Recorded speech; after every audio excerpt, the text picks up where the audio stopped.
क्या वैष्णवी की घर वापसी पूरे परिवार को दो हिस्सों में बांट देगी? क्या करण और नंदिनी सच में शांति निकेतन छोड़ देंगे? और क्या तुलसी एक बार फिर अपने परिवार को टूटने से बचा पाएगी? दोस्तों, सीरियल क्योंकि सास भी कभी बहू थी के आने वाले एपिसोड में आपको जबरदस्त ड्रामा, इमोशनल मोमेंट्स और कई बड़े ट्विस्ट देखने को मिलने वाले हैं। इसलिए इस अपडेट को आखिर तक जरूर देखिए। कहानी की शुरुआत होती है वैष्णवी की घर वापसी से। जैसे ही वह शांति निकेतन में कदम रखती है, पूरे घर का माहौल बदल जाता है। कोई उसकी वापसी से खुश नजर आता है तो कोई उसके आने से बिल्कुल भी खुश नहीं होता। सबसे ज्यादा गुस्से में करण दिखाई देता है, क्योंकि उसके मन में वैष्णवी के लिए पहले से ही बहुत नाराजगी भरी हुई है।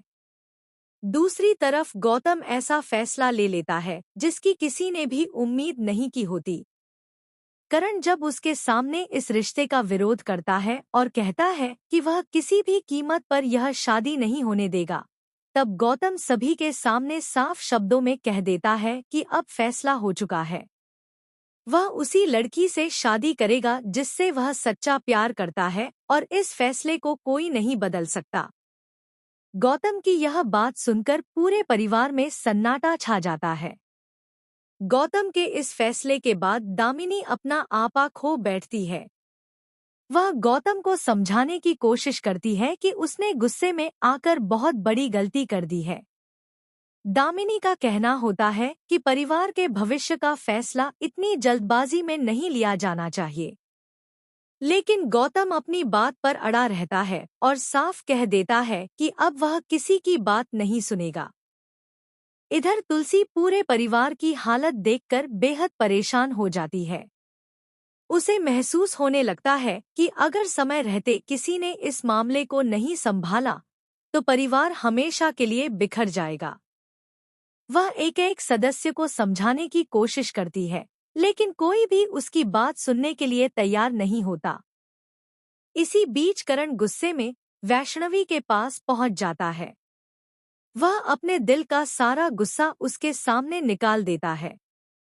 वह वैष्णवी को बहुत खरी-खोटी सुनाता है और यहाँ तक कह देता है कि अगर उसमें जरा भी आत्मसम्मान बचा है तो वह दोबारा इस घर में कदम न रखे।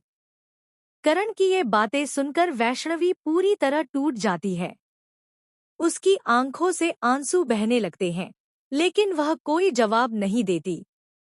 चुपचाप अपना सामान उठाती है और वहां से चली जाती है। कुछ समय बाद जब नकुल वैष्णवी से मिलने पहुंचता है, तो उसे पता चलता है कि वह अपना सामान लेकर जा चुकी है।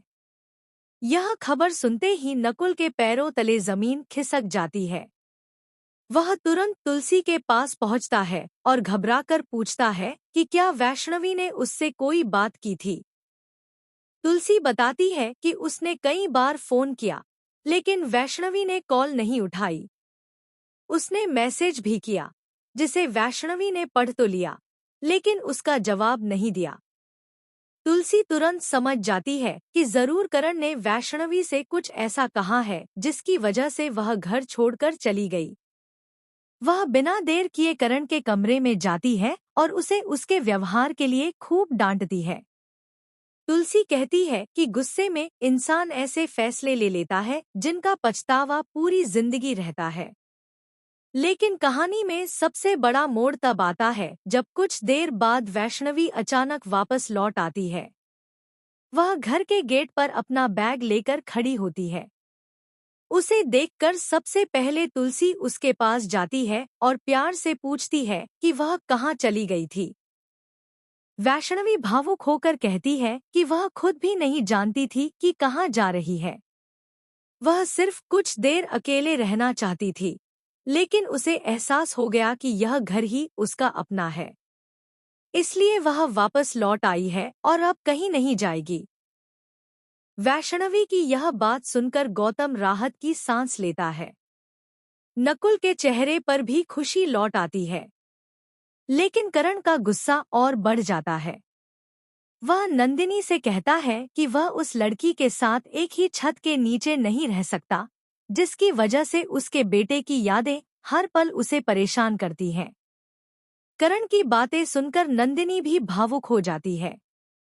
इसके बाद नंदिनी करण से कहती है कि अगर इस घर में रहकर हर दिन पुराने जख्म ही हरे होने हैं, तो बेहतर होगा कि वे दोनों ही शांति निकेतन छोड़ दें। दोनों अपना सामान पैक करना शुरू कर देते हैं। पूरे परिवार में हड़कंप मच जाता है। कोई उन्हें रोकने की कोशिश करता है तो कोई इस फैसले से हैरान रह जाता है। अब सबसे बड़ी जिम्मेदारी तुलसी के कंधों पर आ जाती है। वह नहीं चाहती कि उसका परिवार एक बार फिर बिखर जाए। ऐसे में वह करण, नंदिनी, गौतम, नकुल और वैष्णवी सभी को साथ बैठाकर सच्चाई सामने लाने की कोशिश करेगी। लेकिन क्या उसकी यह कोशिश सफल होगी? क्या करण अपने फैसले से पीछे हटेगा? क्या नंदिनी शांति निकेतन छोड़ने का इरादा बदल देगी? और क्या वैष्णवी को आखिरकार इस परिवार की बहू के रूप में स्वीकार किया जाएगा? इन सभी सवालों के जवाब आपको आने वाले एपिसोड में देखने को मिलेंगे, जहां इमोशंस, फैमिली ड्रामा और रिश्तों की नई परीक्षा कहानी को एक बिल्कुल नए मोड़ पर ले जाएगी। इसलिए आने वाला एपिसोड बिल्कुल भी मिस मत कीजिए।